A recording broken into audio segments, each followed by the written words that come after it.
Hey guys, as the title suggests, we're going to be discussing the psychology of closed community players on Roblox, or in other words, CC players. First, I'm going to start off by saying I'm neither pro or against closed community games. I would never tell a developer how to operate their own project, as I quite frankly do not care. With that being said, let's get right into the video. So, if you're not already aware, closed community games refer to games who give select access to certain players. You can get access by either knowing the developer or having a friend recommend you, and of course, getting accepted by blind luck, really, among other ways. So today we're going to be going a little bit deeper and speaking on the mentality of the CC players and how it affects them. So humans, when given the opportunity to rise above another, will almost always take the chance. This is essentially what gave birth to status in the modern world and in the old world as well. A higher status meant you were better than someone lower than you. Of course, when it comes down to it, we know that no matter how much money or how many followers or what games you play, or more importantly, when you play them, either before or after public release, that does not correlate with you being a better person or a worse person. However, if we look at different CC games and their communities on Roblox, you can notice how quickly a small rise in status can corrupt a person. Let's take a look at an article published by the British Journal of Social Psychology by Anthony S.R. Manstead. In the article, Manstead says, conditions in which people grow up and live have a long-lasting impact on their behavior, as well as their thought process. Now, this should not come as a surprise to anyone, really, because after all, we are products of our environment. No one would disagree with that, surely, right? I'm not saying that CC players grew up with each other or anything of the sort. What I am saying, however, is when you place these CC players in a group together for however many months, they develop a bond with the other CC players around them. This, combined with the feeling of superiority over their public access counterparts, there's going to be bound to be mental change within that person, if not hatred for someone they deem less than.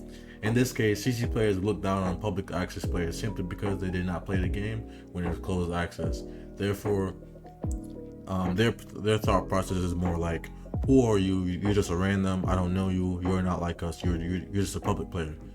A few seconds ago, I mentioned that CC players bond with each other over time. And I use the term bond very loosely, but if you think about it more, CC players fall victim to mob mentality. And we all know how terrible humans can be when they succumb to mob mentality. Like, I'm talking murders, thief, disasters, and wars. But enough of that. We're not talking about that right now. We're talking about Roblox. If you're not aware of mob mentality or herd mentality, pack mentality, groupthink, or crowd psychology, the concept has many names. These all boil down to the same idea: individuals influenced by a larger group. I say again, individuals who are influenced by a larger group. So let's say you yourself was a CC player, right? For let's say Garbage Online, and you played with all the other CC players day in and day out. You guys would eventually become friends and form connections and all that stuff, right? This goes back to what I said earlier about people being around people for several months or long periods of time. Your behavior reflects people who you hang around with. If they're toxic, chances are you will grow to become toxic as well. Within the small communities of CC games, they give birth to a sort of elitist circle of people thinking they're more important or relevant, and in some cases better than the average player who did not play the game in close community. Now, I use all those words loosely because are they truly better than anyone or any shape or form for playing a game before it's publicly available? Absolutely not. We all know this, and I'm sure a handful of them are cautious enough to see through their falsehoods, but we all know this, right? In addition to this, there's also another side to the story. The people who do ridiculous things to get into CC games or get specs or whatever, right? Like they'll do dares and this and that, right? Does the Tide Pod challenge ring a bell?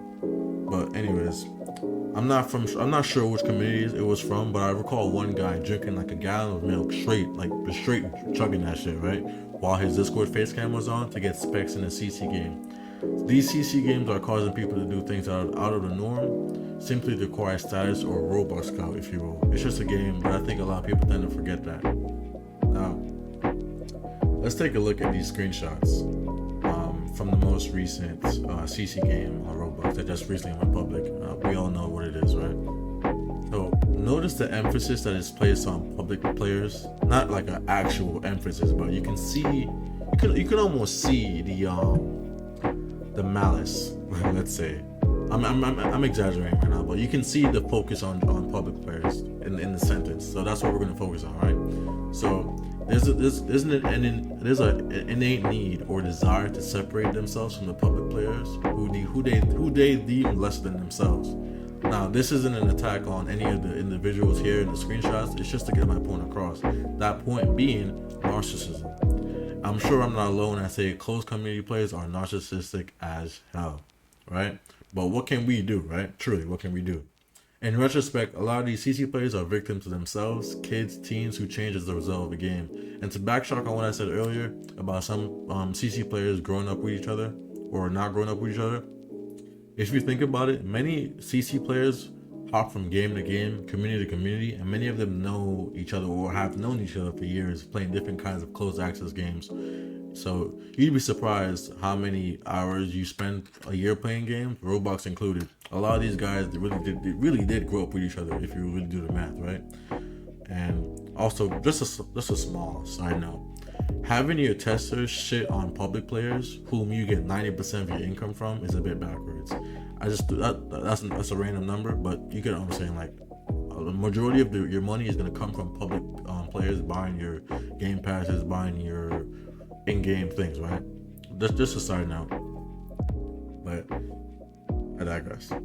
So I want to end this video off by saying I didn't make this video to agree with one side or disagree with the other, and not all closed community players are like this. Just enough of them are. I've been in my fair share of closed community games before. Neither I nor my friends have behaved in the way portrayed in those screenshots earlier, right? This video is meant to highlight the effects closed community can have on a person's mentality and mind. There's no grand solution to this problem. Closed community games will continue to exist, and so will the effects and the corruption it brings about in people. But at the end of the day, man, power corrupts, absolutely. It always has and always will. Whether that power is someone being a moderator or someone having a tester or someone being a closed community access player, that power, that superiority complex that dwells inside of all of us, it will always occur. And you yourself have to look into yourself and maybe to think about, like, okay, maybe I'm doing too much, right? But my only question is, when will it stop? That's all I got to say, y'all. Peace.